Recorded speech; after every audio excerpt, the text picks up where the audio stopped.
my first reaction to your question is, why would global platform help African creators? They don't care. They do not care.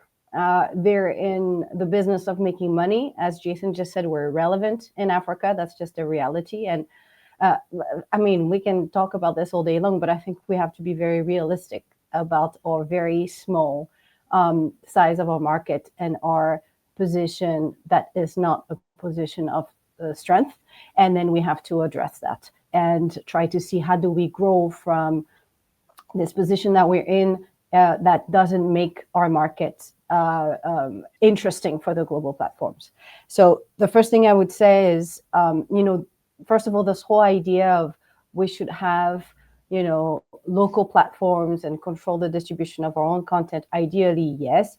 I'm not going to explain again why it is quite irrealistic, because Jason did it very well, but the amount of resources that is needed to build some of these solutions, I think is really underestimated by people who just see the result on the outside, because to build a streaming platform is not just to have a website. There's really an enormous amount of resources that's put behind this, as various functions, and the fact that they're able to do really well is also that they've reached such a huge scale.